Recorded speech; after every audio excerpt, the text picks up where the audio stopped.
বিসমিল্লাহির রহমানির রহিম। সম্মানিত দর্শক শ্রোতা, সালাম নিবেন, আসসালামু আলাইকুম রহমতুল্লাহ। সর্বপ্রথম মহান রাব্বুল আলমিনের কাছে প্রার্থনা করছি, যারা বৈষম্য দূরীকরণের আন্দোলনে যেয়ে এবং কোটা সংস্কারের আন্দোলন করতে যেয়ে তারা কিন্তু কোটা বাতিল চায় নাই, কোটা সংস্কারের যৌক্তিক আন্দোলন করতে যেয়ে যারা পুলিশ, ছাত্রলীগ, যুবলীগ, বেশি শক্তিওয়ালা লোকদের গুলির আঘাতে যারা নাকি শাহাদত বরণ করেছে, তাদের বিধিহে আত্মার মাগফিরাত কামনা করছি। আল্লাহর কাছে প্রার্থনা করছি যে আল্লাহ, তাদেরকে তুমি দুনিয়াতে যদি কোনো ভুল করে থাকে তাদের পক্ষ থেকে ক্ষমা চাই, তাদেরকে তুমি জান্নাতের সর্বোচ্চ মাকাম দান করো। আর যারা অসুস্থ হয়ে এখনও হাসপাতালে বেডে বা বাসায় কাতরাচ্ছে, তাদেরকে তুমি দ্রুত সুস্থতা দান করো এবং রাষ্ট্র যেন তাদের পাশে দাঁড়ায়, তাদেরকে যেন ক্ষতিপূরণ দেয়, সেই দাবি রাখছে। সম্মানিত দর্শক শ্রোতা, আমি শিক্ষক হিসাবে আমি একজন ব্যর্থ শিক্ষক, আমি একজন বিবেকহীন শিক্ষক। আমি ব্রিটিশ শাসিত ম্যানেজিং কমিটি দ্বারা আবদ্ধ, আমার হাতে শিকল লাগানো এমতো অবস্থায় আমি কিছু করতে পারিনি তাদের জন্য। তারপরেও আমার অবস্থান থেকে যতটুকু করতে পেরেছি তা করেছি। নেতৃবৃন্দদের সাথে যখন যোগাযোগ করেছি যে এমতো অবস্থায় আমার ছাত্ররা যে মৃত্যুবরণ করছে, পাখির মতো গুলি করে যাদেরকে মারছে, তাদের পক্ষে কি আমরা দাঁড়াতে পারি না? তখন নেতৃবৃন্দ বলেছে, আমরা তো ব্রিটিশ শাসিত ম্যানেজিং কমিটির আন্ডারে চলি, আমরা ইচ্ছা করলেই কিছু করতে পারি না।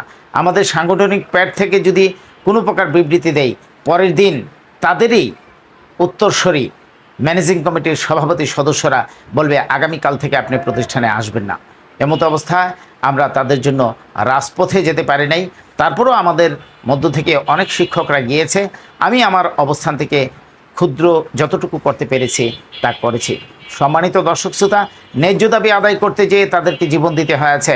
আমরা কোন দেশে বসবাস করি? যাই হোক, আমি আপনাদের মাঝে যে বিষয়টা নিয়ে হাজির হয়েছি তা স্পষ্ট করতে চাই। নতুন কারিকুলাম যা আমাদের পরবর্তী প্রজন্মকে নিশ্চিত ধ্বংসের দিকে নিয়ে যাচ্ছে, শিক্ষাটাকে ডুবিয়ে দেওয়া হচ্ছে, আমাদের পরবর্তী প্রজন্মকে বিদেশি লেবার বা শ্রমিক বানানোর পড়াশোনা তৈরি করছে, তার তীব্র নিন্দা জানাচ্ছি এবং তা বাতিল করার জন্য জোর দাবি জানাচ্ছি। সম্মানিত দর্শক শ্রোতা, একজন রাষ্ট্রের কর্মকর্তা, শিক্ষা বিষয়ক কর্মকর্তার সাথে আমি প্রশ্ন করেছিলাম যে আমাদের এই কারিকুলাম দিয়ে আমরা পরবর্তীতে কি অ্যাচিভ করব, কি করতে পারি, আপনি আমাকে একটু খুলে বলবেন? তখন উনি আমাকে ব্যাখ্যা দিল যে মাধ্যমিক পর্যায়ে 48% স্টুডেন্ট এসএসসি পাশ করার পর বা এসএসসি পড়া পর্যন্ত তারা পড়াশোনা থেকে পিছনে পড়ে যায়, পড়াশোনা বন্ধ করে দেয়, তখন তারা বিদেশে পাড়ি জমায়, তারা বিদেশে যেয়ে কিছুই করতে পারে না। তাই প্রাথমিক কাজগুলো আমরা এখান থেকে তাদেরকে শিক্ষা দিচ্ছি। তারপর আমি বললাম, স্যার আমি কি এর প্রতি উত্তরে কিছু বলতে পারি? তখন বললো যে হ্যাঁ, অবশ্যই বলতে পারেন, বলেন। তখন আমি বললাম যে স্যার, বাংলাদেশের এই যে লক্ষ লক্ষ নারী শ্রমিক এবং পুরুষ শ্রমিকরা যে গার্মেন্টসে কাজ করে, তারা এই গার্মেন্টসে কাজ করার আগে কতদিন প্রশিক্ষণ নিয়ে তারা এসে গার্মেন্টসে যোগদান করেছে, আমাকে কি একটু বলবেন? বাংলাদেশে যত হাজার হাজার লোকরা রিক্সা চালায়, তারা কি পূর্ব অভিজ্ঞতা বা ড্রাইভিং লাইসেন্স নিয়ে কি তারা রিক্সা চালানো শুরু করেছে? তারপর বলেছে যারা স্বল্প শিক্ষায় শিক্ষিত বা 8, 9, 10 পর্যন্ত পড়েছে, যারা কেয়ারটেকারের কাজ করছে, তারা কি পূর্ব অভিজ্ঞতা নিয়ে এখানে যোগদান করেছে? তখন বলল যে যা আমাকে বলেছেন, আর কোথাও এই সকল বিষয় নিয়ে মুখ খুলবেন না, খুললে কিন্তু চাকরি থাকবে না। সম্মানিত দর্শক শ্রোতা, এই ছাত্রদের আন্দোলনে আমরা তাদের আন্দোলনের কোনো ভিডিও শেয়ার করতে পারবো না, কোনো পোস্ট শেয়ার করতে পারবো না। তৎকালীন শিক্ষামন্ত্রী, ব্যর্থ একজন শিক্ষামন্ত্রী নৌফেল আহমেদ বলেছিল যে কোনো শিক্ষক যদি কোনো আন্দোলনের পোস্ট শেয়ার করে, সাথে সাথে তার বিরুদ্ধে ব্যবস্থা নেওয়া হবে। আমরা কতটুকু বেকায়দায় ছিলাম, ফলশ্রুতিতে আমরা ছাত্রদের পাশে দাঁড়াতে পারি নাই। তারপরও আমাদের অবস্থান থেকে আমরা যতটুকু পেরেছি তা করেছি।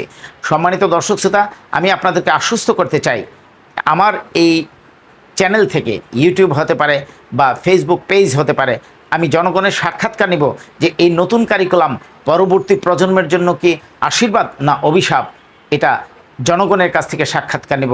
যেমনটা আমি পূর্বে নিয়েছিলাম, নেয়ার কারণে আমার সেই পেজটা গোয়েন্দা সংস্থার লোকেরা আটকে রেখেছে এখন পর্যন্ত। এখন সময় এসেছে আমি আবার যাব ডিবি অফিসে, আমার পেজটা যেন ফেরত দেওয়া হয়। সম্মানিত দর্শক শ্রোতা, জনগণকে জিজ্ঞেস করব যে আপনারা কি কোনোদিন পড়াশোনা করার সময় বই দেখে পড়াশোনার সুযোগ কি আপনারা পেয়েছিলেন? না। যদি আমি তাদেরকে জিজ্ঞেস করব যে আপনারা কি কখনো পড়াশোনা করার সময় আপনাদেরকে ইউটিউব বা বিভিন্ন গুগল থেকে সার্চ দিয়ে পড়াশোনা করার কথা কি স্যাররা বলে দিয়েছিল, বা কারিকুলামে কি কথা বলেছিল যে প্রয়োজনে তোমরা এই সকল জায়গা থেকে সাহায্য সহযোগিতা নিতে পারো? তারপর আপনারা পরীক্ষা দেওয়ার সময় কি আগের দিন প্রশ্ন দিয়ে দিত, যা ইউটিউবে সমাধান পাওয়া যেত, যা আপনার সন্তানরা এখন পড়াশোনা করছে? আপনারা শুনলে অবাক হবেন, বা আপনারা জানেন বিষয়টা, ইতিমধ্যে সরকার সেই ব্যবস্থা নিয়েছিল। আগামী বছর থেকে, অর্থাৎ 2025 সাল থেকে ষষ্ঠ থেকে দশম শ্রেণী পর্যন্ত প্রশ্ন তারা দিবে। অর্থাৎ আগের দিন প্রশ্ন দিয়ে দেবে, যে প্রশ্নের সলিউশন ইউটিউব থেকে ছাত্ররা দেখবে, তারপর পড়াশোনা করবে। তারা কোনো বই খাতার সাথে কোনো সম্পর্ক নেই, কোনো শিক্ষকের সাথে তাদের কোনো সম্পর্ক নেই। তারা বলছে যে ছাত্রদের বোঝা কমানোর ব্যবস্থা করছে। বোঝা কমানোর ব্যবস্থা দিয়ে যদি লেবার বানানো হয়, আমরা সেই শিক্ষার তীব্র প্রতিবাদ জানাই এবং সেই নীতিমালা এবং সেই কারিকুলাম বন্ধের দাবি জানাই। অচিরে, খুব দ্রুত সেই কারিকুলাম বন্ধ করে, যেই কারিকুলাম আমাদের দেশীয় সংস্কৃতির সাথে কোনো সম্পর্ক নেই, যেই কারিকুলামের মধ্যে নাস্তিক্যবাদ বিদ্যমান, যেই কারিকুলামের মধ্যে ছাত্রছাত্রীদেরকে বেহায়াপনা শিক্ষা দেওয়া হয়, সেই কারিকুলাম বন্ধের দাবি জানাচ্ছি। এতদিন আমাদের টুটি চেপে ধরা হয়েছিল, আমরা যেন কারিকুলামের বিরুদ্ধে কোনো কথা না বলি। এই জন্য এখন যেহেতু উন্মুক্ত সুযোগ পেয়েছি, আপনাদের কাছে তুলে ধরতে চাচ্ছি যে আমরা এই কারিকুলামের বিরোধিতা করছি। দ্রুত এই কারিকুলাম বন্ধ করা হোক এবং আমাদেরকে হয়তো পূর্বের অবস্থানে ফিরে নিয়ে যাওয়া হোক, অথবা আমাদের পরবর্তী প্রজন্মের সত্যিকার অর্থেই ভালো কিছু আছে, যেই পড়াশোনা করে তারা ডাক্তার, ইঞ্জিনিয়ার হবে। আমাদের দেশে ইঞ্জিনিয়ার বিদেশ থেকে আমদানি করতে হবে না। আমাদের ছাত্ররাই যেন সে ইঞ্জিনিয়ার হতে পারে, আমাদের ছাত্ররাই যেন ডাক্তার হতে পারে, আমাদের ছাত্ররাই যেন উকিল, ব্যারিস্টার হতে পারে। সেই শিক্ষা আমাদেরকে প্রণয়ন করা হোক, সেই জোর দাবি জানিয়ে আজকের মতন শেষ করছি। ভালো থাকবেন, সুস্থ থাকবেন। আসসালামু আলাইকুম ওয়া রাহমাতুল্লাহ।